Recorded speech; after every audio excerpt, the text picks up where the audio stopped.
Hi guys, welcome to Devrajan Dayal channel. चलिए आज हम बात करते हैं करंट अफेयर के बारे में। पहला तो ये look at the this news 123 country join voice of global south summit, China Pakistan not invited.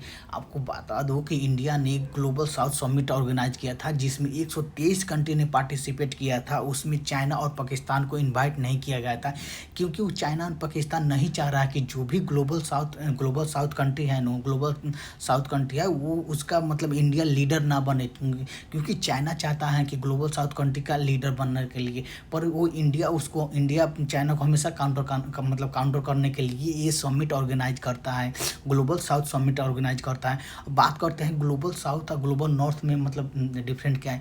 जो भी विकसित कंट्री है ना तो उसको ग्लोबल नॉर्थ की तरह नॉर्थ के साइड है। जैसे मान लीजिए यूरोप बहुत विकसित है, डेवलप्ड है कंट्री है, तो उसको ग्लोबल नॉर्थ में। जो भी आप ऐसे भी समझिए, जो भी नॉर्थ साइड में कंट्री है ना वो बहुत डेवलप्ड है, और जो भी साउथ साइड में कंट्री है ना वो मतलब वो अभी डेवलप नहीं है। जैसे अफ्रीकन पूरा कॉन्टिनेंट लीजिए, ये बहुत मतलब उतना डेवलप नहीं है।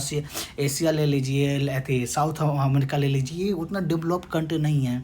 तो यही चाइना इस मतलब इंडिया इसका मतलब एथी उठाना चाह रहा है कि जो भी ग्लोबल साउथ कंट्री है ना उसका इंडिया लीडर बनना चाहता है, कि जो भी मतलब इस जो भी ग्लोबल साउथ में कंट्री में है तो उसका आवाज़ इंडिया मतलब उठाना चाहता है कि हाँ कि जैसे कि ग्लोबल नॉर्थ कंट्री है तो उसका मतलब ग्लोबल नॉर्थ कंट्री का लीडर मान लीजिए लीडर मैक्सिमम मतलब मान लीजिए कि यूएसए होता है, तो इसलिए ये जो भी ग्लोबल साउथ कंट्री है ना उसका लीडर इंडिया बनना चाह रहा है।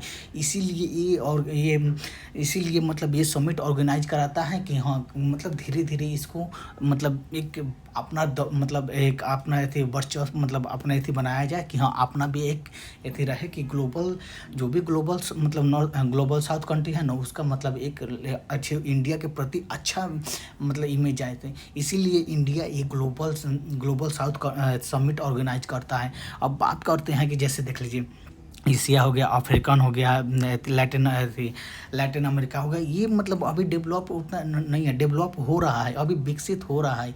इसीलिए जो भी मतलब नॉर्थ एंड साउथ एक लाइन खींच दिया गया है कि हाँ भाई ये अच्छी मतलब ऐसी भी बात है कि हाँ कि मतलब इसमें कंपैरिजन होता है तो इससे मतलब कंट्री को डेवलप करना है तो है।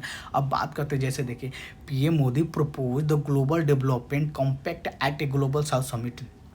जब ये ग्लोबल साउथ समिट ऑर्गेनाइज किया गया था ना तो उसमें पीएम मोदी बोले कि जो भी ग्लोबल साउथ में कंट्री है ना उसको डेवलप करने उसका इंफ्रास्ट्रक्चर बनाने के लिए, उसका टेक्नोलॉजी के लिए, कनेक्टिविटी के लिए, ट्रेडिंग के लिए बहुत सारे मतलब जो भी उनका आवाज़ है ना वो इंडिया उठाना चाहता है कि इंडिया एक अच्छा मतलब अपना जो भी मतलब वर्ल्ड में एक अच्छा इमेज बना चुका है उसका एक अच्छा मतलब ग्लोबल साउथ कंट्री का इंडिया एक लीडर बनना चाहता है।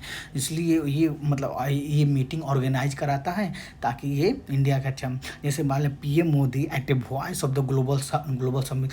जो भी ग्लोबल साउथ कंट्री का आवाज़ है ना तो आवाज़ है ना वो मतलब इंडिया उठाना चाहता है। जैसे मान लीजिए कि आपको बताया कि जो जैसे ग्लोबल साउथ है, जैसे ग्लोबल साउथ कंट्री है, ग्लोबल नॉर्थ कंट्री है, उसमें जो गैप है ना उस गैप को मतलब फिल करना चाह रहा है इंडिया। जैसे कि PM Modi at a voice of global south summit bridge the gap between the global north and the global south.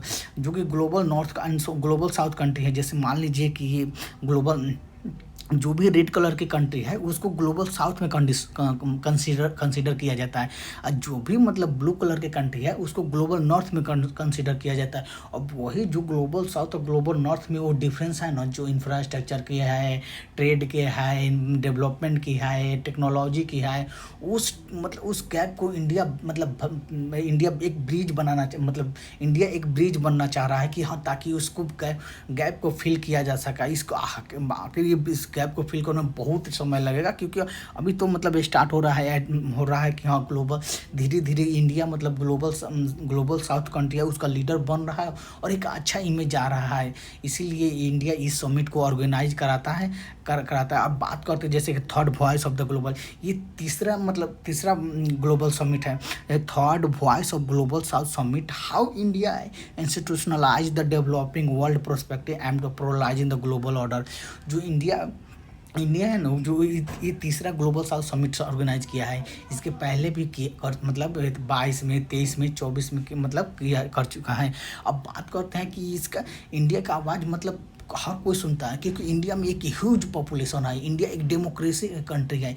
इसीलिए हर कंट्री इंडिया पर विश्वास करती है कि हाँ, इंडिया एक ग्लोबल साउथ का एक लीडर बन सकता है।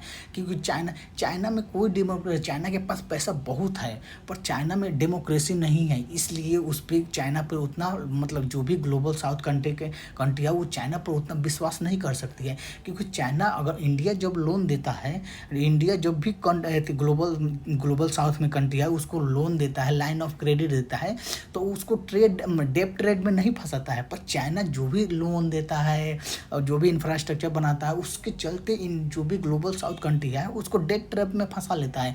उसी को डेट ट्रैप को रोकने के लिए इंडिया ने ये समिट ऑर्गेनाइज किया है, ताकि चाइना का डेट ट्रैप रोका जाए, चाइना को हम लोग काउंटर किया जा सके, चाइना को हम लोग एक बड़ा अच्छे जवाब दे सके कि हाँ, कि ग्लोबल साउथ कंट्री जो भी ग्लोबल साउथ कंट्री है उसमें इंडिया भी एक अपना इमेज रखता है। इंडिया भी अपना नाम रखता है कि हाँ, हम भी एक कंट्री है जो कि ग्लोबल साउथ को हम लीड कर सकते हैं।